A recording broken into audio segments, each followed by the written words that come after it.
Welcome back to the second channel, the Thoughts and Feelings Opinion After Fact Reflection channel. Going over guns that changed me. I've had the privilege, duty, responsibility, and task of reviewing over 400 handguns.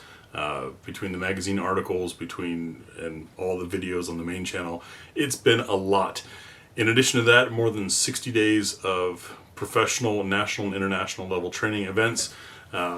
Combined, that is. Of course, I didn't just spend 2 months on the range. Man, that'd be rough. But all of that has given me sort of some opinion and some taste for things.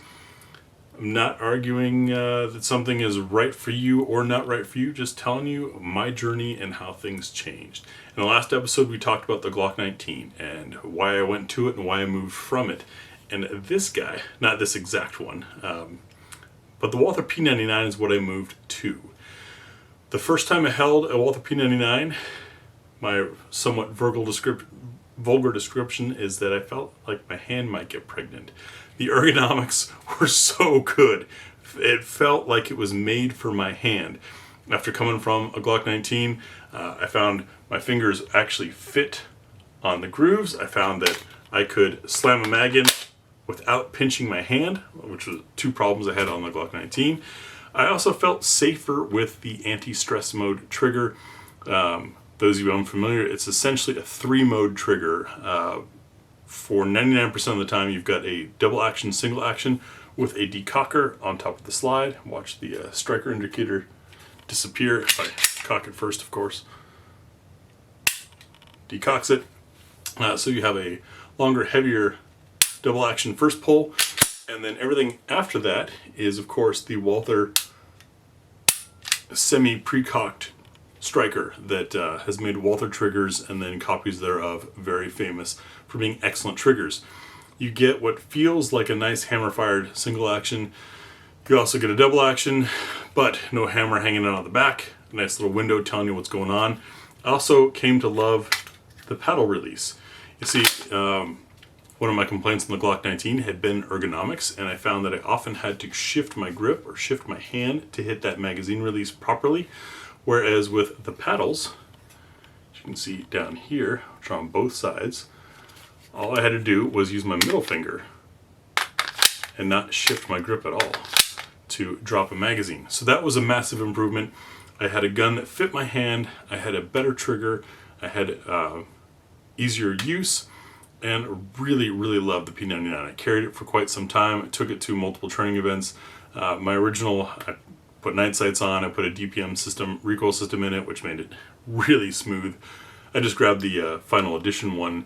Since it's factory stock, this is something that is out there and not heavily modified. Really came to enjoy the P99, but I moved from it, and you gotta wonder why. Cover that in another video. But for me, it was just the first realization that ergonomics could be a thing. It was finding a hand-to-gun fit and a set of features that I really liked. Much like we discussed in yesterday's video about finding the right car, this was when I found one that just really worked. The Walther P99 will forever be a favorite of mine. I wish they wouldn't have done final edition. I wish they would have been like end of series, whereas this kind of effectively a 2.5 of the P99, and brought us something similar. Maybe they still will in the future, but can you imagine like a PDP with paddle releases and 3 trigger modes? The 3 trigger modes, however, I think were part of the struggle of the P99. I think a lot of consumers, not necessarily law enforcement, maybe even law enforcement, struggled to learn that and couldn't wrap their head around it. And you don't even have to worry. The third mode, if you're wondering, is if it's cocked, you have this little bit of pre-travel that clicks and will hold there. That's the anti-stress. So you feel that click of, oh, and from here on, now you're engaging actual single action. So really only a thing if you let your finger fully off the trigger, but if you're one of those people, you probably stroke your pull anyways, so it wouldn't be a problem. I'd love to hear your thoughts on the Walther P99 as well as what your personal journey was trying different firearms over the years. P99 is forever a favorite of mine. Thanks for watching, and we'll see you tomorrow.